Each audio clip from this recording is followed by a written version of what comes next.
Hello, everybody, and welcome to this lesson on whole numbers and the number system. As you follow along, you're going to want to have your welcome packet next to you, as well as pencil and paper. You can have a calculator with you. You're probably not going to need one too much in this week's lesson.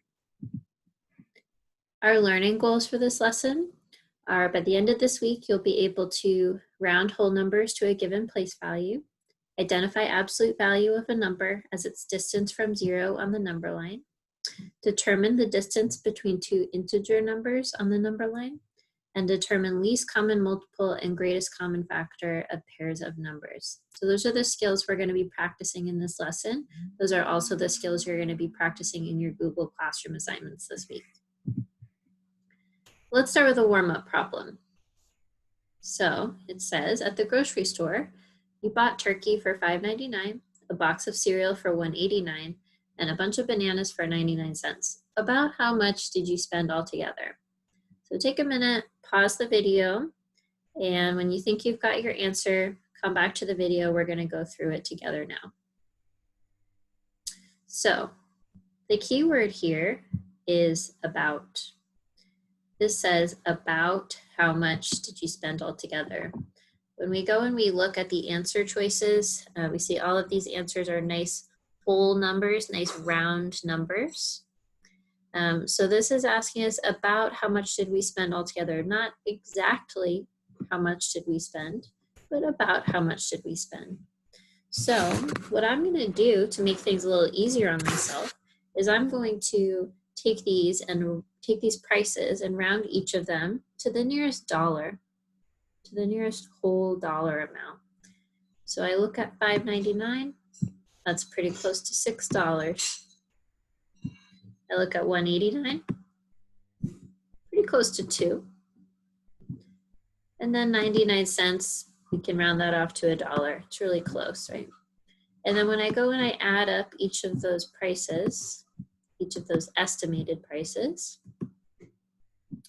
$6 plus $2 plus $1, altogether I have $9. And so I would say I've spent about $9 altogether. Now you may have done this a little differently. You may have taken these three prices, added them up as they are. I believe you'd get $8.87 if you added these three together. And then you may have rounded $8.87 to $9. That's another way you could have done this. But if you think about how you would kind of keep track of your spending in the grocery store, especially if you don't have pencil and paper in front of you, you don't have a calculator in front of you, you'd probably be estimating the prices as you go. So you'd probably be saying $5.99, about $6. And then I got two, that's $8, and then about one, that's $9, right? You'd be rounding as you go. So there are a few different ways to approach this problem. Later on in the lesson, one of the things we're going to be practicing is rounding and how to round in different ways. So we're going to start off by talking about our number system and the way our number system works. So when I say our number system, I mean the way that we write numbers and the way that we express numbers on the page. So our number system is a place value number system. That means that the placement of digits, so where we put digits on the paper relative to one another, affects their value. So for example, the 5 in 50 means something different from the 5 in 500. Even though it's the same symbols, those two 5s, they have different values because where they are relative to the other digits in there. Another example I could give you for what I'm talking about here, let's think about, let's say 31. 31 versus 13. So these two numbers, they use the same digits, they use the same number symbols. However, because of their placement, because of the placement of the digits, they have different values. So this is another way we can see that we're working with a place value system. Now, follow-up question. Can you think of other types of number systems? So if you attended our Zoom lesson this week, then you were part of this discussion where we talked about this question. but can you think of other types of number systems? Can you think of other ways of writing numbers, of showing numbers?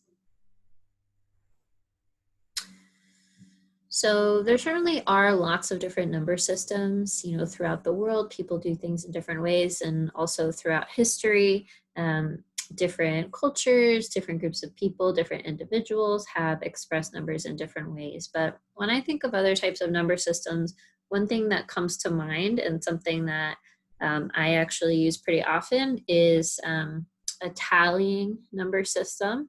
So where you're just making a mark for each unit that you count, right? So let's say you wanted, we mentioned the number 5 before. Let's say you wanted to show 5, but with tally marks. Well, you would just make a mark for each unit. So 1, 2, 3, 4, and then 5. Usually you see it with like the 5 is a slash through, like that.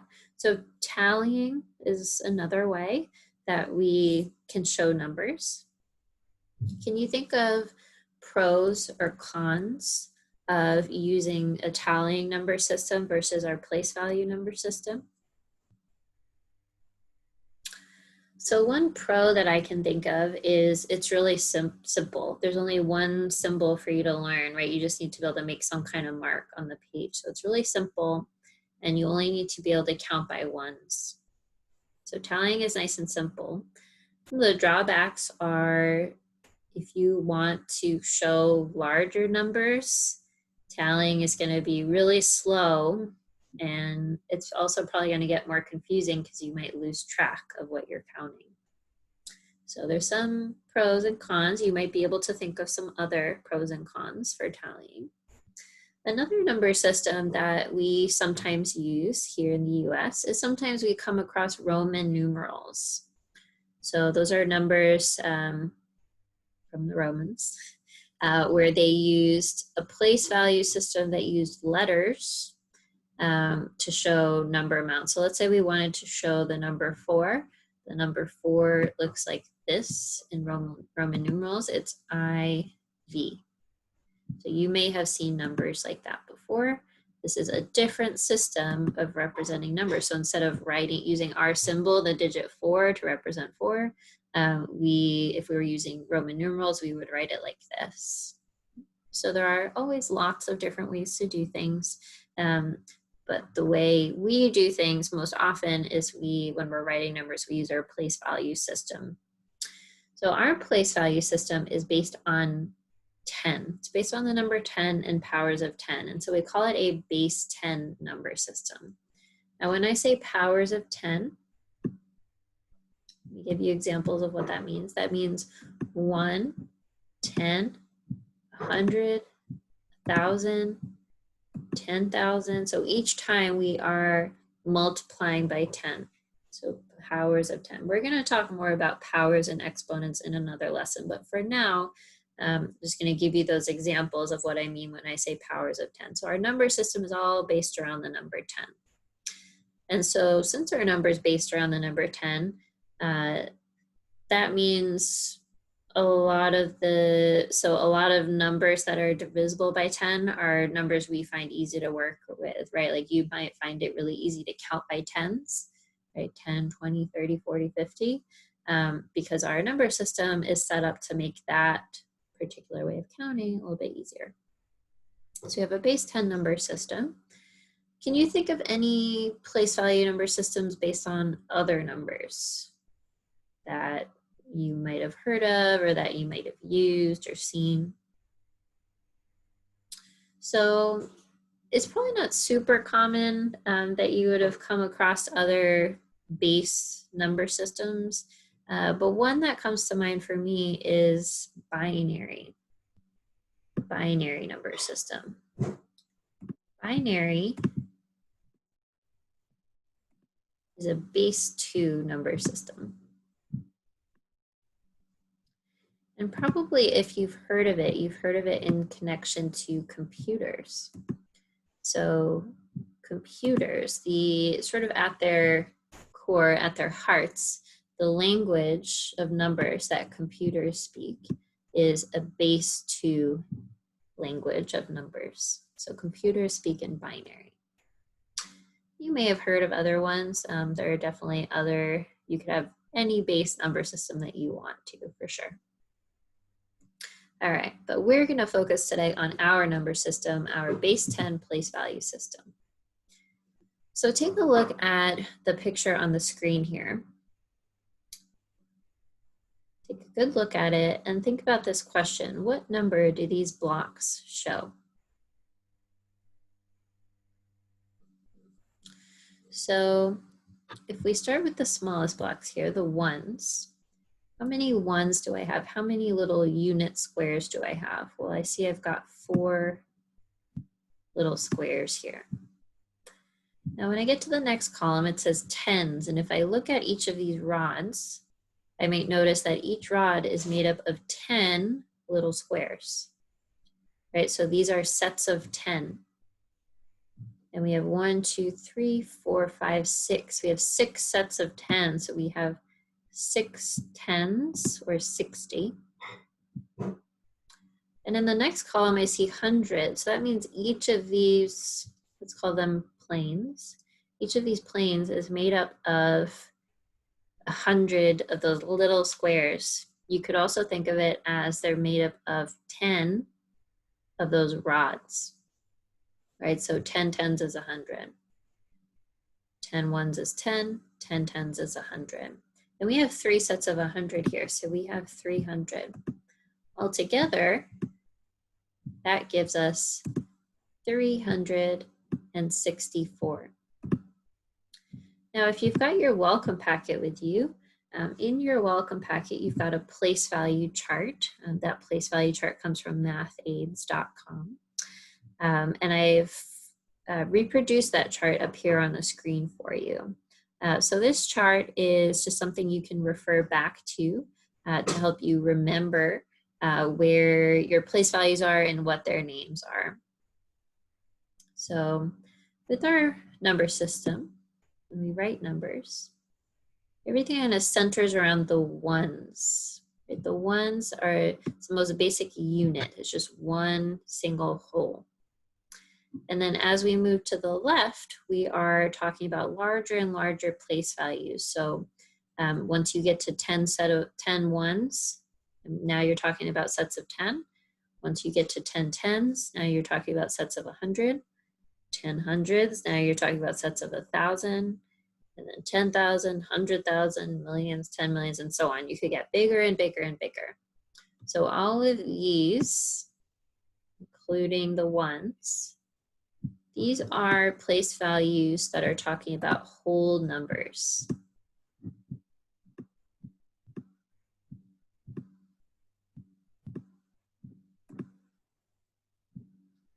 And then when we move to the right of the ones place, that's when we encounter our decimal point, right? So the decimal point is immediately to the right of the ones. And the decimal point is really a marker. It shows us that we are passing into the realm of fractions or decimals. We're passing into the realm of parts of a whole. So not one whole, but we've taken a whole and we've cut it up into little parts. So if we have one of those little squares, if we cut it up into 10 little pieces, we're talking about tenths. If we cut it up into 100 little pieces, we're talking about hundredths. 1,000 little pieces, we're talking about thousandths, and so on. So as we move to the right, we are getting smaller and smaller and smaller. We're talking about smaller and smaller parts of a whole. So everything to the right of the decimal point is the realm of decimals or fractions, parts of a whole instead of whole numbers.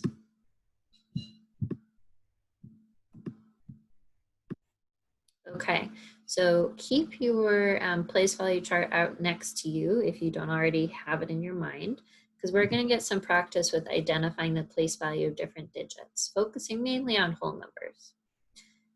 So go ahead and pause the video, read through these problems, see if you can answer them, and then come back to the video when you're ready. All right, so number 1, what is the place value of the 4 in 452? So let's think about it. This is a whole number, right? We don't see any decimal point. So with our whole numbers, we start start from the smallest place value, working up. So starting from the right and working upwards, the 2 would be in the ones place, the 5 would be in the tens place, and the 4 would be in the hundreds place. And you actually already kind of say the place value when you say the number, right? We say 452. That means we're talking about 4 sets of 100. The 4 is in the hundreds place. So the 4 is in the hundreds place.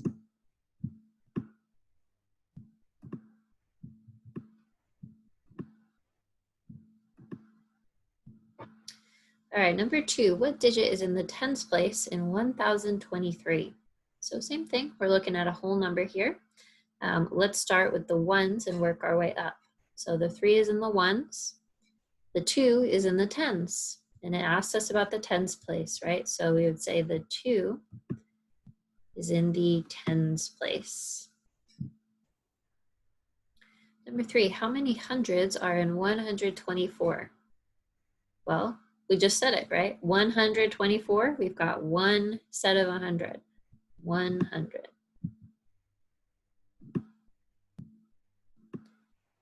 All right, number 4, what is the place value of the 4 in 0.4?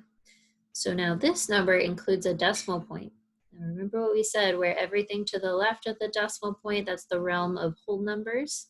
And then the decimal point is kind of the marker as we pass into the realm of decimal numbers. So if we refer back to our place value chart here, the digit immediately to the right of the decimal point is the tenths place, right? So that's where we've taken one of those little squares and we've cut it up into 10 little equal parts.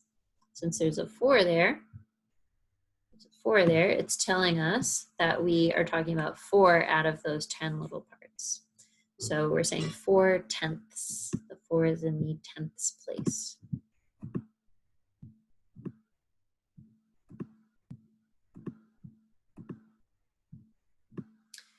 All right, number 5, label the place value of each digit in the number below. Okay, so I'm gonna start thinking about my decimal point here. Immediately to the left of my decimal point, I see I've got the 9 there. The 9 is in the ones place. So we've got 9 ones. You would go ahead and write ones under that 9. The 4 is in the tens place. You go ahead and write tens under the 4, right? Tens, the tens place. Now, let's go to the other side of the decimal point. So on the other side of the decimal point, we've got the tenths place. So that's tenths with a TH. We're talking about 10 little pieces here. 2 out of 10, 2 tenths. So the 2 is in the tenths place. And then what about that 5? So that 5, immediately to the right of the tenths place, is the hundredths place. So the 5 is in the hundredths place. So somewhere on your paper, you would just write down the names of each of those place values. All right, number 6. Now number 6 is an interesting one. Let's take our time thinking about this. So it says the 4 in 400 is blank times the value of the 4 in 40. The 4 in 400, so if we think about the number 400, we've got 4 hundredths. That is how many times, so blank times, the value of the 4 in 40. So I just kind of took that sentence there and translated it into an equation. Okay, so I translated it into our math symbols. So 400 is how many times the value of 40? The answer would be 10, right? 10 times 40 is 400.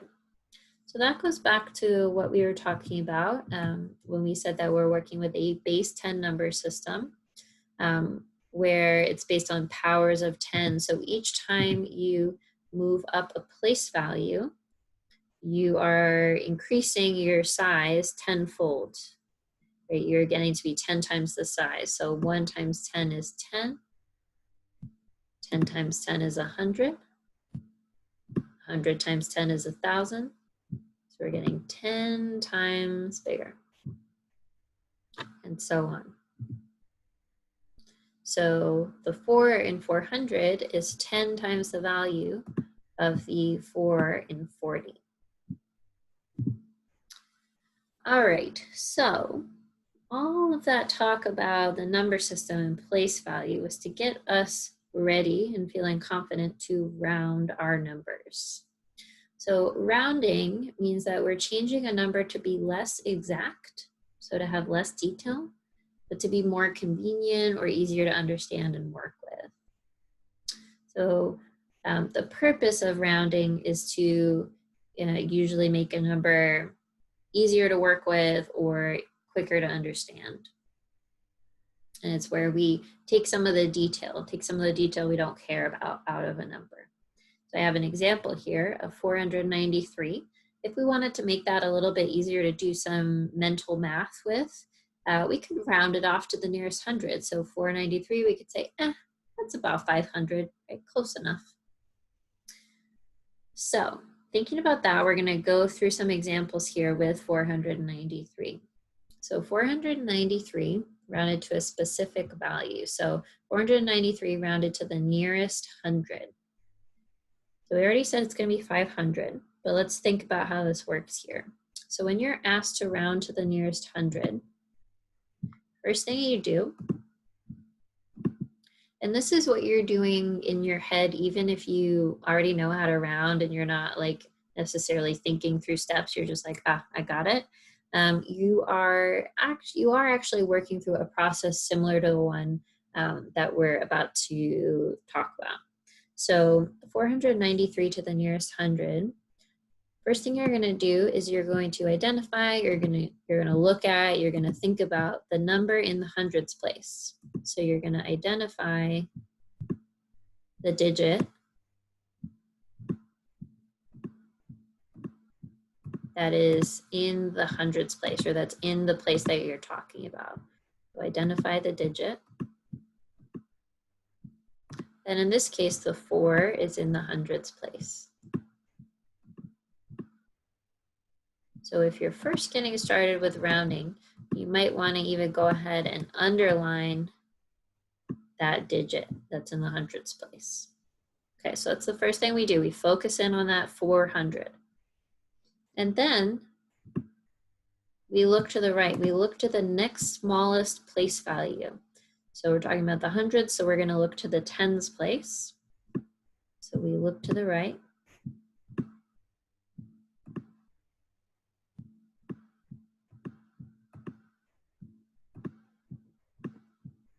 And what we see there is going to help us decide between two choices. So we're saying we want to round to the nearest 100.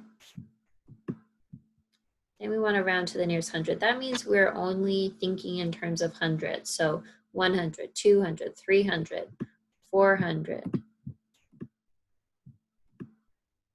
500, 600, 700, and so on. Now 493 is in between 400 and 500. We want to go to the nearest 100. Now 493, pretty gosh darn close to 500, right? 493 is probably somewhere about there, right? Right up next to that 500. We've got all the space between 400 and 500. 493 is really close to the 500. So since 493 is closest to 500, we're going to round it to the 500. Now, if we want to get a little bit more specific about how we're deciding that it's closest to the 500, well, we use this rule. So 4 is in the hundreds place. We identified the digit 4. Now we look to the right, we see a 9. If you see a number that is 5 or more, that's going to tell you to round up. If you see a number that's 4 or less, that's going to tell you to round down. So since I looked to the right and I saw a 9, right, 90, that tells me that I should round up to 500, instead of down to 400. It's so 493. We're choosing between these two hundreds. We're going to go up to 500. All right, now let's repeat that process with the next example here. So 493 to the nearest 10. Step 1, identify the digit in the tens place. That's the 9.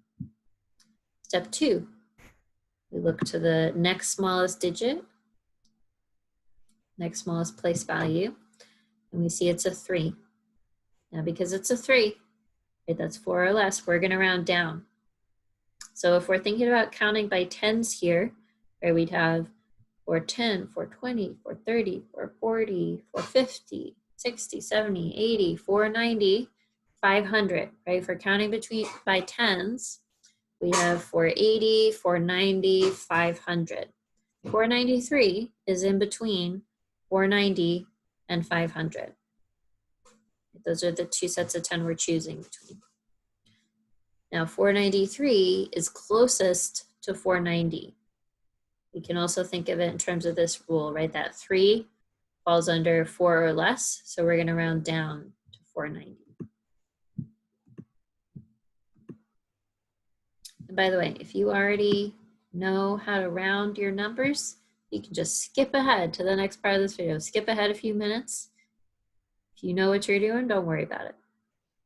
All right, round to the nearest 1. So 493 rounded to the nearest 1.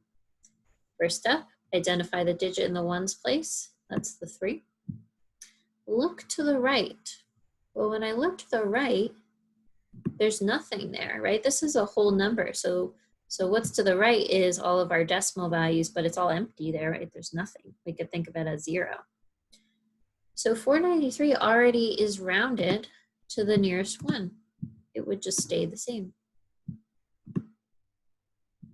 So here we have an example of the same number rounded to 3 different places, right? So the way that you round, especially when you are doing something like taking a test, the way that you round will depend on the instructions you're given, or it'll depend on just the situation or what you choose to do. All right, let's get some practice here. So again, pause the video, read through these questions, give them a try, write down your answers, and then come back when you're ready. I'm gonna take a very quick tea break here.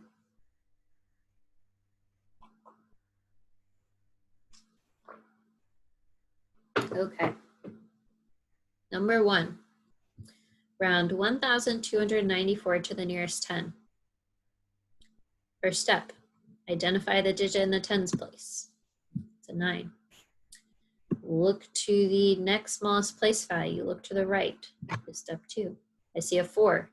That tells me to round down. So 94 is going to round down to 90.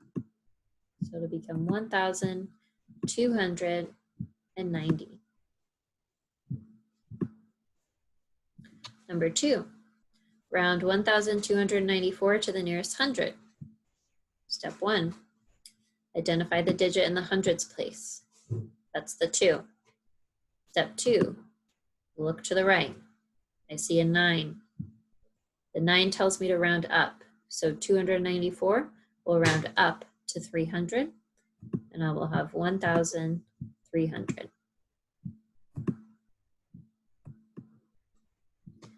Number 3, round 1,294 to the nearest 1,000. Step 1, identify the digit in the thousands place. That's the 1. Look to the right. We see a 2. That 2 tells us to round down. So 1,294 is going to round down to 1,000.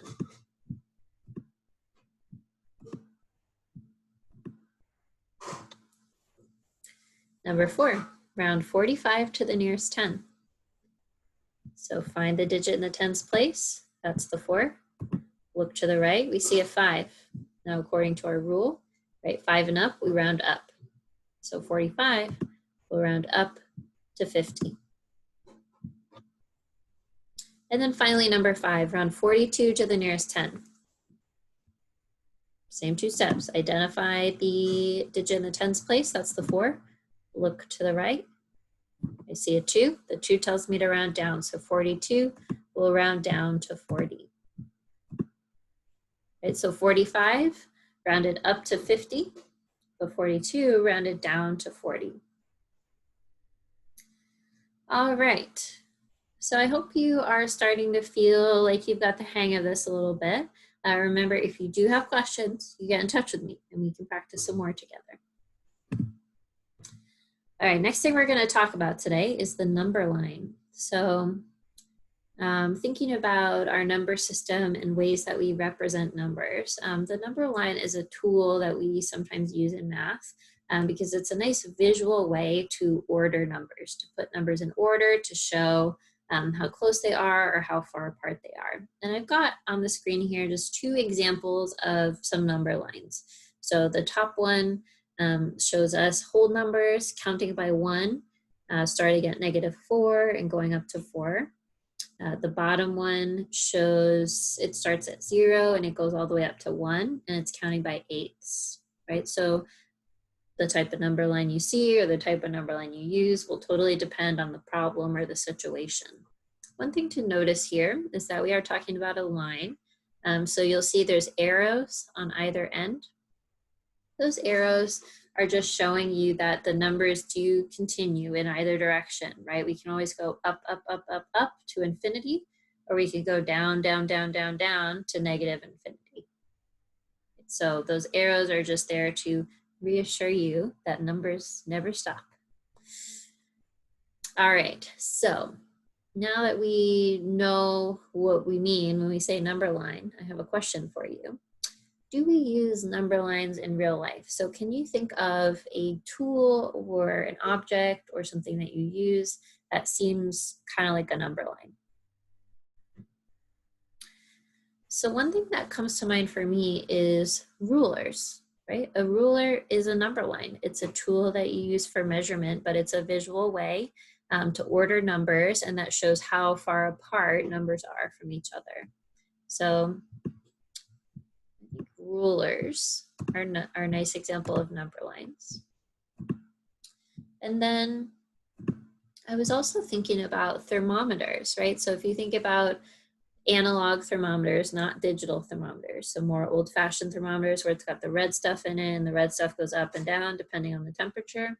So those thermometers, think about the numbers along the side, really is a number line, right? It shows you all of the different possible temperatures.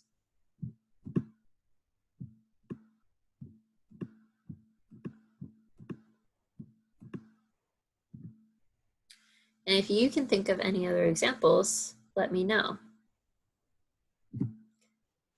Okay, so when we talk about number lines or we talk about our number system in general, a lot of times we kind of automatically just assume we're talking about positive numbers. But negative numbers are out there, right? Negative numbers are part of our number system. Negative numbers exist. Sometimes we use them. And so we want to have a word that includes all of the whole numbers that we've already been talking about today, but also includes all of the negative whole numbers. And so that word is integers. So integers are all whole numbers, including negative numbers and 0. So if we're thinking about the number line, we put 0 in the middle here. If we travel to the right, we've got our positive numbers. Now I could put little plus signs in front of each of these numbers, but usually when we're talking about positive numbers, we don't bother, but you could put a plus sign in front of your positive numbers just to show that it's positive. But if there's no sign in front of your number, you assume it's positive. Right, so we got positive numbers going to the right of 0 here, and it just keeps going. I could keep going forever if I wanted to. And then to the left of 0, we pass into the realm of negative numbers. So over here, 0, -1. Again, this is just like a thermometer, right? Like you could have a day in winter where it's 0 degrees. You could have a day in winter where it's -3 degrees. If you're really lucky, you could have a day in winter where it's -50 degrees. And so on, right? So these negative numbers, they keep going down and down and down, lower and lower and lower, colder and colder and colder. And I could keep going there. So the word integer just means all whole numbers, including negative numbers. So an integer just means we're ignoring fractions and decimals. All right, and since number lines are all about showing numbers in order and showing distances between numbers, if we want to really focus on the idea of distance, we might talk about absolute value. So absolute value is the distance between a number and 0. You might also sometimes hear it called magnitude of a number, but we're gonna call it absolute value of a number. So absolute value is the distance between a number and 0. And the reason absolute value is useful is, right, our numbers have signs. They can be positive or negative, which kind of tells us like which direction we're going on the number line. Are we to the right of 0 or are we to the left of 0? But sometimes we don't really care about direction. We just care about distance. Like if I asked you, hey, how far did you walk today? You probably wouldn't say, oh, I walked 2 miles east. That would be kind of a weird answer to my question. You would just say, oh, I walked 2 miles today. So sometimes we just care about distance, and that's when the term absolute value can be useful. So we use these two little bar symbols to indicate absolute value. And the way that you would read this equation here is we would say the absolute value of -4 is equal to 4. Or we could say the absolute value of -4 is 4. And what we mean when we say that is, let's say we are standing at -4 on the number line, and we're trying to travel to 0. How far would we have to go? Well, we would have to go over 1, 2, 3, 4 whole numbers. We'd have to move over 4 whole spaces in order to get to 0. So the distance between -4 and 0 is 4. Now, what about +4 on the other side here? If I want to know the absolute value of +4, well, if I'm starting at 4 and I'm trying to get back to 0, I would have to walk 1, 2, 3, 4 steps, right? So -4 and +4, even though they're in opposite directions from 0, they're the same distance from 0. They're equidistant from 0. They're both 4 spaces from 0. And so I've shown that here, right, with this equation. This is saying the absolute value of 4 is equal to 4. The absolute value of +4 is equal to 4. So remember what I said there, right, where with positive numbers, we can either write the positive sign or we can drop the positive sign. Most of the time we won't include it, but sometimes you might see it written. So I could have written this equation like this. It would have been just fine. So another way to think of absolute value, if you want a little like mental shortcut, is absolute value basically just takes any number and makes it positive. So negative numbers become positive and positive numbers stay positive. That's one way you can think about it. All right, let's get some practice here. Number 1, what is the absolute value of 5? Sorry, what is the absolute value of -5? What's the absolute value of -5? Well, we're standing at -5 on the number line, and I have a blank number line up here for you if you'd like to visualize what we're talking about here. We're standing at -5 on the number line. How many steps do we have to take to get back to 0? Well, we'd have to go from -5 to -4, to -3, to -2, to negative 1 to 0. So that would be 5 steps. The absolute value of negative 5 is 5. Right? We just took that negative 5 and made it positive. Number 2, it says the absolute value of 3 is 3. That was easy. Huh? And number 3, what is the distance between 4 and negative 4? I'm actually going to return to my number line on the last slide here. Talking about the distance between negative 4 and 4, or 4 and negative 4. Now we talked about their distances to 0. Now we're trying to get all the way from one to the other. Well, I can do that, no problem. If traveling from negative 4 to 0 is 4, and then 0 to 4 is another 4, altogether I've traveled 8 steps. So the distance between 4 and negative 4 is 8. And in the next few weeks, we are going to have a week where we focus more on these negative numbers, thinking about positive and negative numbers, thinking about distances between them. So we are going to get more practice with this. All right, and then our last main topic today is we're going to talk about factors and multiples. So we've talked about our number system, how it's a place value number system. We talked about visualizing numbers on the number line. We talked about distances between numbers. And now we're going to talk about factors and multiples, which is one way to think about it is it's like breaking numbers down and building them up. So one really important thing here is going to be your times table. So this is an example of when it's really helpful to have your basic multiplication and division facts in your head really well. Now, if you're not quite there yet, if you're still working on your times table and your division facts, have your times table out next to you as we work on this. You have a times table in your welcome packet that you can use. All right, so first thing we're going to talk about is factors. Now, I think factors are kind of one of those things where it's easier to see examples than to have me describe to you what it is, but I'm going to give it a go. So one way to think of factors is a factor is a number that will go evenly into another number. Another way we can describe factors is two factors multiplied together to give us a product or a result. Yeah, so factors are things that you're multiplying together to give you a number. Or you can think of it as a number that will go evenly into another number. So if we think of 6, for example, 2 times 3 equals 6.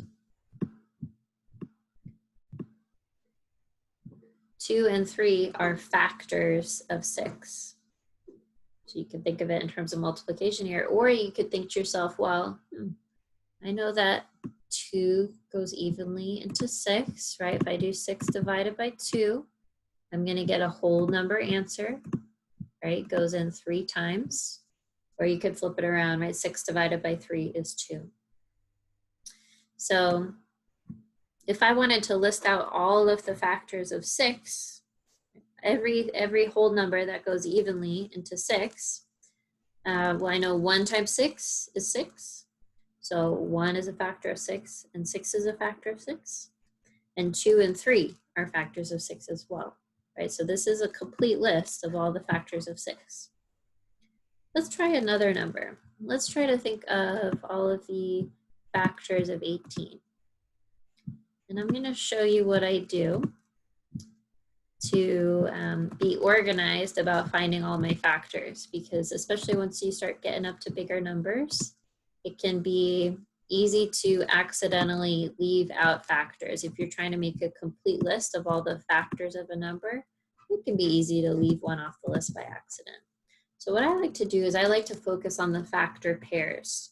So the factor pairs are the two numbers that go together to give you the number you're talking about. And I like to start with 1. Thinking of 1 times what gives me my number, and then work my way upwards. So 1 times what equals 18? Well, 1 times 18 equals 18, right? What about 2? 2 times what equals 18? 2 times 9 equals 18. What about 3? Can you do 3? 3 times what equals 18? 3 times 6 equals 18. What about 4? 4 times what equals 18? So 4 does not go evenly into 18, right? 4 times, it's not going to be a whole number. It would have to be 4 times some decimal number, right? Because we go 4, 8, 12, 16, 20. So 4 is not a factor of 18. We cannot make a factor pair with 4. Let's move on to the next one, 5. 5 times what equals 18? So again, there's no whole number that we can multiply with 5 to get 18. So 5 is not a factor of 18. And now we've reached 6, right? And 6 is actually already on our list. And so that tells me I can stop there. That tells me I have found all of the factors of 18. My list is complete. So if I wanted to rewrite all these numbers in order from least to greatest, it would be 1, 2, 3, 6, 9, and 18. So that's a complete list of all the factors of 18, all of the numbers that will go evenly into 18. All right, so that's factors. Now factors are really the reason we use them is they can be a useful tool in lots of different math problems you might encounter, but they're useful for breaking numbers down into smaller pieces, really. So when we get to fractions, we're going to be using factors to make fractions simpler, to simplify fractions. When we get to algebra, we might use factors to manipulate equations and expressions, and we're going to get real fancy. We're going to do some cool stuff. So factors are useful for lots of different things. It's just another tool, another mathematical tool that we have in our tool belt. So keep them in mind for future lessons. Now, next thing we're going to talk about here, kind of our last main topic, is multiples. So multiple is just what you get when you multiply a number. So I have the example of 4 here. If we multiply 4 by whole numbers, we get the multiples of 4. So 4 times 1 is 4, 4 times 2 is 8, 4 times 3 is 12, and I could keep going, right? So if we wanted to make a list of all of the multiples of 4, we could keep going forever and ever and ever. It would be 4, 8, 12, 16, 20, 24, 28, 32, right? I could keep going up forever. So those are multiples of 4. Up here, we talked about factors of 6. Let's say we wanted to make a list of multiples of 6. Well, 6 times 1 is 6. 6 times 2 is, that's a big comma, 6 times 2 is 12. 6 times 3 is 18. 6 times 4 is 24. And so on. Right, I could keep going up if I wanted to. You can keep going up if you would like to. All right, let's get some practice here. We want to find factors and multiples. So number 1, list all the factors of 12 in order from least to greatest. So let's get started with our system here. So I'm going to start with 1. 1 times what is 12? Well, 1 times 12 is 12. What about 2? 2 times what is 12? 2 times 6 is 12. What about 3? 3 times what is 12? Well, 3 times 4 is 12. And the next number I would do here would be 4, but 4 is already on my list, so I know I can stop. That's a complete list. So this asks me to go in order from least to greatest. So I'm actually going to rewrite my list here in order from least to greatest. Now you should not erase your work. You should just find another space on your page to rewrite the list. So it's going to be 1 and 12,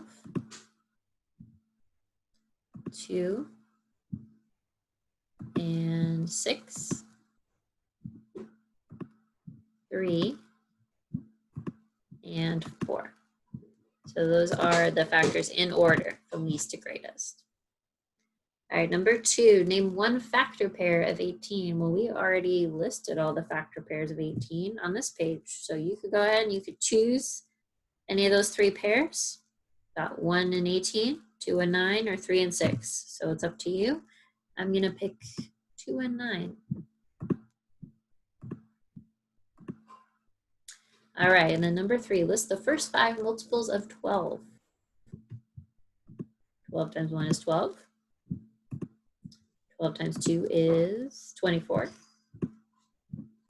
12 times 3 is 36. 12 times 4 is 48. So we got 4 multiples so far. We got to do one more. 12 times 5 is 60. So those are the first 5 multiples of 12. Okay. So I said factors were going to be useful for lots of things. Specifically, we're often going to be talking about greatest common factor, which you'll sometimes hear called GCF. Greatest common factor, or GCF, that means the largest factor, the biggest factor that 2 numbers share, that they have in common. So it's used for simplifying fractions, ratios, expressions. That's what we use that for. So let's do an example here. We're going to find the GCF of 18 and 30. So we've already practiced finding factors. So I'm going to leave it up to you to make sure you know how to list the factors of these numbers. And I'm just going to start listing them.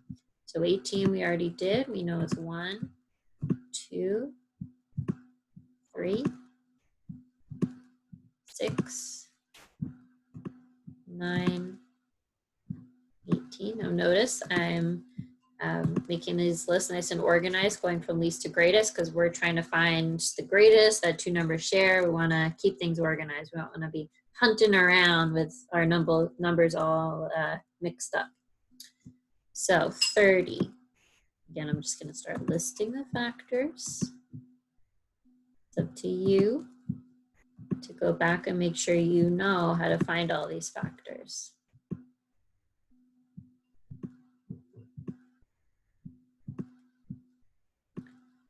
So here we have all of the factors of 30. Now we want to find the greatest common factor, the largest factor that these 2 numbers share. Well, they share a bunch of factors, right? 1, they share. All numbers share 1. All numbers have 1 as a factor. They also share 2, they share 3, but the largest one that they have in common is 6. So 6 is the GCF of 18 and 30. All right, so next we're going to talk about a little bit more about multiples. Now this is the very last idea that we're covering. So we're coming up to the end of new things to learn during this lesson. After that, it's just going to be some more practice. So least common multiple, sometimes you'll hear it called LCM. That's the smallest multiple that 2 numbers share. And the main thing that we're going to be using LCM for is it's going to be useful for doing some calculations with fractions. Specifically, it's going to be useful for comparing fractions and adding and subtracting fractions. So let's do an example here. Least common multiple of 6 and 8. First, I'm going to start by listing out some multiples of 6 and 8. Now, you don't want to do factors. You want to do multiples, right? Factors are kind of about taking a number, breaking it down. Multiples are about taking a number and making it bigger, multiplying it. So do your best not to get your factors and multiples mixed up. It's going to happen. Everybody mixes up factors and multiples, but do your best, right? Take your time, check your work. So 6, 12, 18, 24, 30. I could keep going, but I'm going to stop there because I know the answer. We've already hit it. 8, 16, 24, and I can stop there.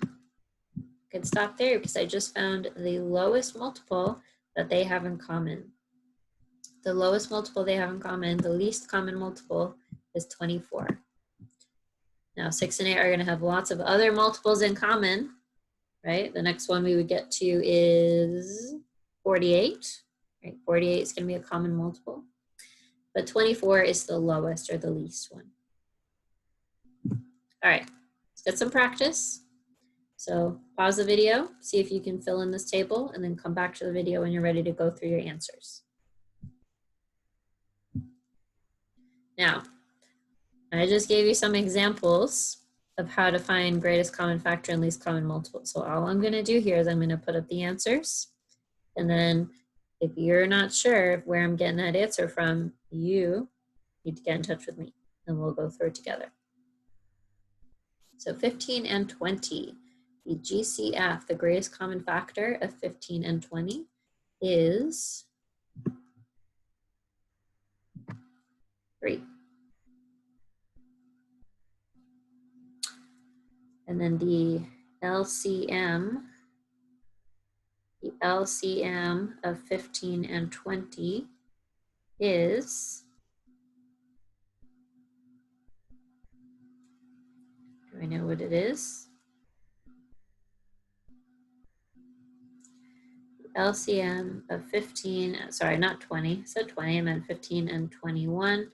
This is something you might want a calculator for, but the LCM of 15 and 21 is 105, 105. A nice big one. All right, next row here. So the 7 and 9 are a new pair of numbers. Greatest common factor of 7 and 9 is 1. That's all they have in common. And then the least common multiple of 7 and 9 is, what do we think? Least common multiple of 7 and 9 is 63. The lowest multiple they have in common. All right, guys, nice work with that practice. So we're going to finish up today with just a few word problems. So these word problems are more similar to ones that you might see on your progress test or on your GED test. So we're going to go through some examples. You'll also get some more practice in your homework this week.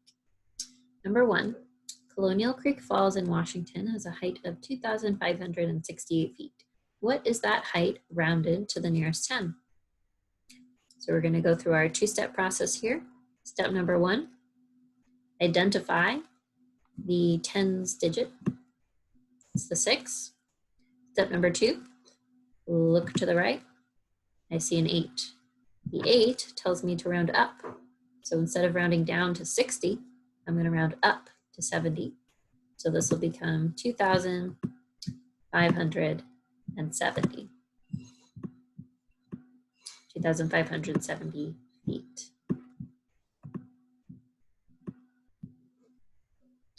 All right, number 2. The temperature this morning in Anchorage, Alaska was -11 degrees Fahrenheit, nice and chilly. What is the absolute value of -11 equal to? So the absolute value of -11 is 11. That's all there is to it. Number 3, what is the distance between the 2 points on the number line below? So I've got a blue point at -3, a yellow point at 4. To figure out the distance, I'm just going to travel that distance. So if I start at -3, I got to go 1, 2, 3, 4, 5, 6, 7 places over to get to 4. So the distance between the two, the absolute value of the distance between the two is 7. And then finally, number 4, Shanice is trying to simplify the fraction 12/18. To do that, she must determine the greatest common factor of 12 and 18. She says the GCF is 36. Is she correct? Well, in this lesson, we've already listed out all of the factors of 12. We did that here. We listed all the factors of 12, 1, 2, 3, 4, 6, 12. And we listed all of the factors of 18, 1, 2, 3, 6, 9, 18. I don't see 36 anywhere on that list. So I'm going to have to say, no, Shanice is not correct. She needs to try again. Now what Shanice did here is she got mixed up between her factors and multiples. She started thinking about multiples of 12 and multiples of 18. But we want factors. So what is the greatest common factor of 12 and 18? The greatest common factor of 12 and 18 is 6. It's the largest factor that those two lists share. All right, guys. So that wraps up our work in this lesson. Be sure to read through the posts that have gone up on our Google Classroom for this week. You've got your introduction post, your vocab list and online learning links, your vocab quiz if you want to give that a try, and your study skills that go up on Thursday. And then you've got 3 assignments that I want you to try by Sunday evening. So the problem of the day that went up on Monday, the worksheet Wednesday that went up on, you guessed it, Wednesday, and then your problem of the day, which I'll post on Friday. And make sure that if you're wanting to come into lab in person, that you sign up by just sending me a quick message. Just helps me keep track of who's going to be in the classroom so that we can all stay healthy and safe. All right, thank you very much for joining me in this lesson. Hope you learned something and found it useful, and I will talk to you very soon. Take care.